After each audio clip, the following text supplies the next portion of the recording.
Puedes dar compromiso pleuropulmonar, derrame pulmonar con glucosa baja y complemento sérico bajo, ¿no? Fibrosis pulmonar, hipertensión pulmonar, síndrome de Kaplan, compromiso cardíaco,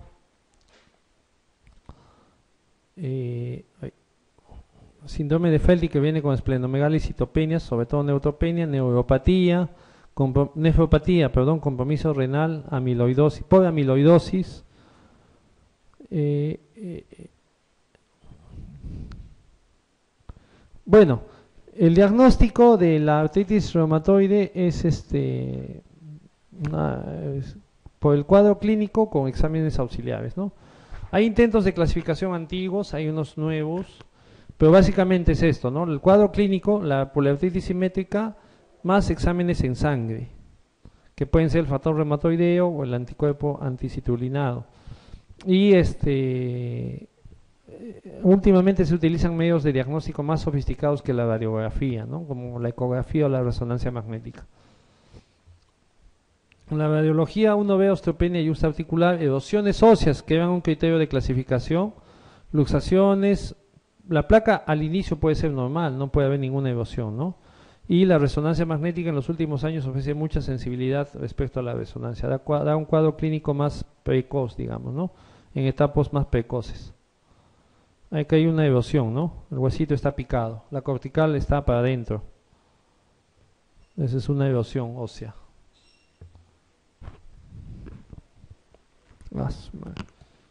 No avanza. Bueno, esto es importante. Dijimos que uno son el diagnóstico entra los estudios de imágenes. La placa, pero la placa no es precoz. El paciente con un año de enfermedad no tiene erosiones. A lo mucho puedes encontrar osteopenia y úlcera articular, pero no va a haber erosiones al año. No, no. O sea, hay otros métodos que sí predicen eso. Por ejemplo, la resonancia o la ecografía, ¿no? Articular. El otro es las pruebas de laboratorio, ¿no? En esto es el factor reumatoideo. El factor reumatoideo es es un autoanticuerpo de la fracción contra la fracción FC de la inmunoglobulina G. Tiene 75% de sensibilidad y 90% de especificidad. Ahora, esto es importante. El 5% de los pacientes, o sea, de las personas, tiene factor reumatoideo positivo. O sea, sin tener la enfermedad, ojo. Y el 15% de más de 65 años también lo tienen. De estos, el tercio de los pacientes con factor reumatoideo positivo tienen artritis reumatoide. Dicho de otra forma, o como les explicamos a los pacientes, esto no es como el SIDA, ¿no? O sea, en el SIDA si te sale el ELISA positivo, el Western blot positivo, así tú no tengas ni medio síntoma, lamentablemente tienes VIH, así es. Acá no, o sea, en la sangre te sale positivo el factor reumatoideo, pero no te duele nada, no tienes ningún síntoma, no tienes artritis. Es una unión de síntomas y signos y exámenes auxiliares para el diagnóstico. O sea, no es, o sea, hay un grupo de pacientes, de población sana que tiene factor reumatoideo, ¿no? Este examen no sirve como screening ni como seguimiento, sino como pronóstico, ojo. Eso es lo más importante, ¿no? Apoya el diagnóstico, pero no sirve para el seguimiento. O sea, puede tener factor reumatoideo alto, puede seguir subiendo con el tiempo, pero no sirve para ver cómo está yendo el paciente. Sí sirve para pronóstico, porque los que tienen positivo tienen mal pronóstico respecto a los que no tienen, porque hay artritis reumatoide donde no sale el factor reumatoideo positivo. Y en eso ya te apoyas en el cuadro clínico o en las imágenes. En los pacientes con nódulos subcutáneos o vasculitis está presente en casi todos los casos y en otras enfermedades reumatológicas también puede estar presente, ¿no? Como el lupus, el síndrome de Sjögren, la TBC, por ejemplo. No sirve como screening ni como seguimiento, ojo, acuérdense de eso, sirve como pronóstico, ¿sí? Eso es importante, el factor reumatoideo no sirve como seguimiento. El otro anticuerpo es el anti-CCP, o anticuerpo antipéptido cíclico citrulinado. La sensibilidad es igual, pero la especificidad es mucho mayor. Esto, por ejemplo, aparece más precoz que el factor reumatoideo. En la calle cuesta 200 soles este examen. Es muy específico. Pacientes que no tienen artritis, que no tienen que tienen una que otra artritis en la manito y el FR le sale negativo, el anti-CCP le sale positivo. Es muy específico esta prueba, es más específico que el factor reumatoide. ¿Ya? El ANA aparece a títulos bajos, o sea, hasta 30% de pacientes con artritis reumatoide puede presentar anticuerpos antinucleares. Como repito, es una prueba positiva, no hace el diagnóstico, es la unión de síntomas, signos y exámenes auxiliares, ¿ya? Lo que nos interesa es el factor reumatoideo y el anticuerpo anticitulinado, ¿no? Estos eran los criterios ACV antiguos, 4 de estos eran los que daban el diagnóstico: rigidez matutina, artritis de 3 o más áreas, que sea simétrica, que tenga factor reumatoideo positivo, que tenga nódulos reumatoideos, que tenga artritis en las manos, o que haya alteraciones en las placas, ¿no? Erosiones o osteopenia yuxtaarticular. Ahora, esto de la placa no es precoz, ¿ah? El año de enfermedad no tienen los pacientes, ¿no? Han salido otros criterios más ordenados, digamos, en 2010. De eso, bueno, lo que mencionaba, ¿no? Eran tener, de esos 7, 4 por lo menos, ¿no? Eso era lo anterior, lo que de repente lo hemos estudiado en la universidad. Lo que yo lo estudié, no sé si ustedes, pero también era lo más clásico que uno sabía. El 2010, acá en artritis reumatoide hay 2 escuelas, ¿no? La escuela americana y la escuela europea, ¿no? Entonces, ambas escuelas se pusieron de acuerdo y sacaron unos criterios basados en un puntaje determinado de acuerdo al cuadro clínico del paciente, cuántas articulaciones tenía inflamadas, si había exámenes auxiliares positivos y si había exámenes de imágenes positivos, ¿no? Entonces, sumaban pues estos pacientes, ¿no? Si decía que tiene 4 a 10 articulaciones grandes inflamadas, 1 punto. De 1 a 3, 2 puntos, de 4 a 10, ¿no? Cuántas número y lugar de articulaciones afectas, ¿no? Si había más de 10, con al menos de una pequeña, 5 puntos, ¿no? Si tenía FR o anti-CCP, si era bajo, 2 puntos. Si era alto, era 3 puntos. Si tenía BCG o PCB elevado, era 1 punto. ¿Y cuánto tiempo de síntomas tenía? Si era más de 6 semanas, era 1 punto. Y si el paciente tenía más de 10 puntos, el paciente clasificaba como artritis reumatoide. ¿Ah? Pues, por ejemplo, estos criterios sean más científicos, ¿no? Bueno, ya hemos visto que es una poliartritis simétrica, que tiene que ser más de 6 semanas, que el factor reumatoideo y el anti-CCP son el criterio de diagnóstico, y que la placa no es un examen que al inicio salga normal, ¿no? O sea, que salga con alteraciones. El tratamiento, la primera línea es asintomático, o sea, para los síntomas, ¿no? Los AINES, COX-1 y COX-2, los corticoides, ¿no? La prednisona, pero a dosis bajas. Dosis bajas es menos de 10 miligramos por día, o sea, 2 pastillas de 5. Cuando usa uno más de 10 miligramos por día por más de un mes, ya se bloquea el eje hipotalámico suprarrenal, ¿ya? Entonces, el tratamiento de elección sintomático eran los AINES y corticoides. De los AINES, los COX-1, los que conocen naproxeno, ibuprofeno. Todos tienen toxicidad renal e hipertensión, ¿no? Y la toxicidad digestiva, ¿no? Y los corticoides, pero a dosis bajas y por poco tiempo. Sintomático, ¿no? Y las drogas denominadas DARMES, que son drogas antirreumáticas, modificadores de enfermedad, a la cabeza el metotrexate, ¿no? Que tiene algunos síntomas, que tiene algunos efectos colaterales. Leflunomida de segunda línea, es un medicamento bueno, algo caro, pero bueno también. El metotrexate es el de elección, ¿no? Y terapias biológicas que van dirigidas contra las interleuquinas, ¿no? Son medicamentos caros, con muchos efectos colaterales, pero con muy buena efectividad. Que pueden dar cánceres, neoplasias, tuberculosis, infecciones oportunistas, linfoma, etcétera. En esto hay mucho manipuleo de la industria farmacéutica. Bueno, si un paciente debuta con artritis, tiene que tomar metotrexate de entrada, ¿no? Si no tolera, puede tomar otro DARME, otra droga, y ya después entrar a terapia biológica, ¿no? Pero la industria lo que hace es, a todos los pacientes quieren meterlos acá, ¿no? El tratamiento es caro, ¿eh? Cada ampolla cuesta 5.000 soles, y son 2 ampollas al mes, algo así. Es caro este tratamiento, ¿no? Bueno, el tratamiento siempre a todos los pacientes AINES más corticoides, ¿no? Metotrexate más ácido fólico, terapias biológicas y más inmunosupresores, ¿no? Y si hay afección sistémica, ciclofosfamidas, atropina, ciclosporina.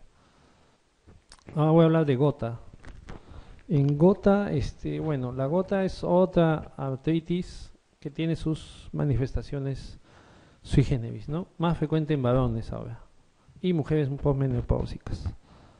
A más edad, más frecuencia de gota, ¿no? Dice que el 9% de los hombres mayores de 80 años ya puede tener gota y el 6% en mujeres, ¿no? O sea, más varones y mujeres mayores. A más edad, más frecuencia de gota. A ver, el grupo de gota.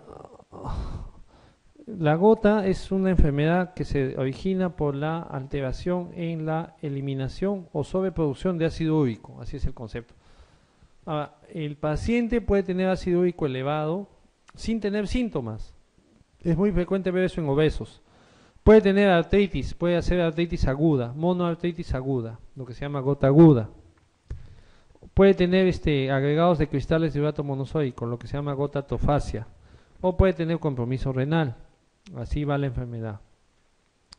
Esto es muy frecuente ver en varones mayores, ¿no? Las purinas, ¿no? Que son las que... las purinas vienen de la degradación de proteínas endógena. Y bueno, finalmente sale como ácido úrico, ¿no? Que se elimina a nivel renal. La tercera parte del ácido úrico viene de la dieta. Por eso es que la dieta no es muy importante para el tratamiento. Tú le dices al paciente, señor, no tome cerveza, no coma pescado, mariscos, no coma vísceras, no coma carnes rojas. Igual el paciente no hace eso, pero a veces tiene síntomas, porque 2/3 partes del ácido úrico vienen del recambio celular, ¿ya? Y la mayoría se va por el riñón, menos por la vía digestiva, por el colon. El problema es que estos pacientes no eliminan adecuadamente a nivel renal el ácido úrico, por eso es que el ácido úrico nuevamente regresa a la economía y se le deposita a nivel articular. Entonces, la mayoría de eliminación del ácido úrico es por vía renal, 65%, otro por la extrarrenal, saliva, jugo gástrico, intestino, ¿no? Y menos a nivel tisular, ¿no? Por los tejidos, por la descamación. El ácido úrico es un ácido débil, el problema es que puede formar sales de urato monosódico y cristales, ¿no? Puede también producir cálculos renales, ese es el problema. Cuando pasa de los 7 miligramos por decilitro, la solubilidad cae. Entonces el ácido úrico ya no es soluble y se puede depositar en los tejidos, ¿no? La hiperuricemia, o sea, hay pacientes que tienen ácido úrico elevado, pero no tienen síntomas. Eso se llama hiperuricemia, ¿no? O sea, no todo el paciente que tiene ácido úrico, doctor, no se duerma. No todos los pacientes que tienen ácido úrico elevado van a hacer gota, ojo. Hay un grupo de pacientes que va del 2 al 40% de pacientes que ha sido ácido úrico elevado.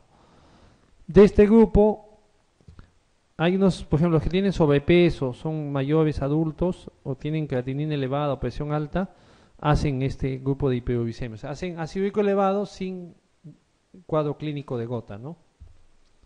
Acá lo que hay que recordar, mira, en ácido úrico, el contexto de la enfermedad va de hiperuricemia asintomática, o sea, tiene ácido úrico elevado pero no tiene síntomas.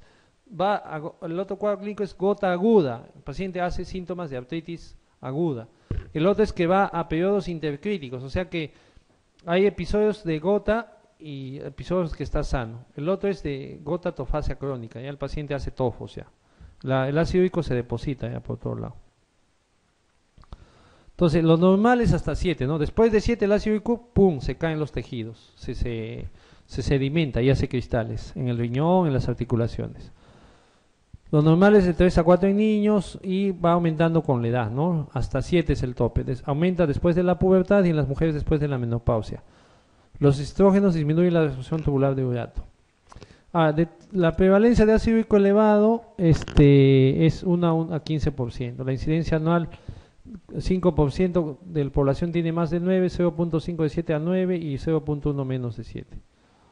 La clasificación puede ser primaria por defectos enzimáticos desconocidos o exceso en la producción de ácido úrico, ¿no? O déficit en la excreción, o gota secundaria, que es lo menos frecuente, cuando hay mucho recambio de ácidos nucleicos, por ejemplo las leucemias, algunas nefropatías y errores congénitos del metabolismo. Entonces la mayor parte de casos es porque hay poca eliminación del ácido úrico por la orina, y que la otra parte, que es el 10%, es porque hay mucha producción de ácido úrico. ¿sí? Eso hay que recordar. Acá, la gota secundaria en algunas causas, por ejemplo, insuficiencia renal crónica, con uso de fármacos, con algunas neoplasias, sobre todo las leucemias, y con algunos defectos enzimáticos raros, ¿no? Y esto es lo que mencioné, ¿no? El contexto clínico va de hiperuricemia sintomática, o sea, el paciente tiene ácido úrico elevado, pero no hace síntomas. Puede hacer artritis gotosa aguda. Entonces ahí ya se acaba lo que es hiperuricemia sintomática. El paciente tiene 10 de ácido úrico, sí, pues no tengo gota porque no me duele nada, no se me hincha nada. Pero el paciente súbitamente hace hinchazón de la primera articulación metatarsofalángea, del dedo gordo, podagra se llama eso. Entonces ya el paciente ya no es asintomático. Va a artritis gotosa aguda. Después de la artritis gotosa aguda, le pasa su artritis y el paciente está asintomático por un tiempo, 1 año, 2 años, otra vez hace otro episodio de artritis. En esa vez, ese periodo se llama intercrítico asintomático. Y ya con el tiempo los pacientes hacen lesiones, hacen depósitos de ácido úrico en las articulaciones o en el riñón, ¿no? Pueden hacer falla renal crónica. Lo bueno de estos pacientes que hacen falla renal crónica es que la falla renal crónica no avanza, se detiene ahí, se mantiene, ¿no? Entonces, hiperuricemia asintomática, dice, casi todos los pacientes con gota son hiperuricémicos, ojo. Pero solo el 5% de hiperuricémicos hacen gota. Ajá. Acaba con la crisis de gota. O sea, el paciente ya no es hiperuricemia asintomático cuando hace crisis de gota o hace cálculos en los riñones. Dice, se requieren 20 años de hiperuricemia antes de la primera crisis de artritis gotosa u urolitiasis, ¿no? La mayoría de los pacientes cursan asintomáticos de por vida, ¿eh? O sea que por ahí se quedan. Sí, pues hay pacientes obesos que tienen ácido úrico más de 7, eso es cierto, hay muchos pacientes. Se asocia mucho a dislipidemias, a hipertensión, al síndrome metabólico. Entonces, después de la hiperuricemia sintomática sigue la gota aguda, ¿no? El paciente con algunos factores, por ejemplo, baja temperatura o lo más frecuente, ¿no? Que está en reposo, ha tomado sus tragos, se ha tomado su buen ceviche con su chela. Entonces, el paciente súbitamente hace esto, ¿no? Un episodio de artritis aguda. Se le pone rojo el dedo del pie, el dedo gordo del pie. Podagra se llama esto. Entre 40 y 60 años, mayormente monoarticular y en la primera articulación metatarsofalágica. Este es. Y puede hacer también tobillo, rodilla, muñecas, dedos de mano o codo. Pero esto seguramente en la emergencia lo han visto ustedes en sus guardias, sobre todo los que han hecho en el Ministerio de Salud. Pacientes que vienen con este cuadro clínico. Se han visto gota, ¿no? Seguro. No. Bueno. Entonces el paciente súbitamente hace dolor, sobre todo en la noche con flogosis, puede hacer fiebre en estos episodios, puede hacer fiebre, dura 1 a 2 días o hasta semanas el episodio, ¿no? Puede tener leucocitosis, aumento de BCG, PCR, el líquido sinovial es inflamatorio y, ojo, tiene cristales con forma de aguja con birefringencia negativa. Entonces la gota es negativa, ojo, ¿ah? La gota va con cristales negativos, con birefringencia negativa, ¿ya? Forma de aguja, aquí están, aguja.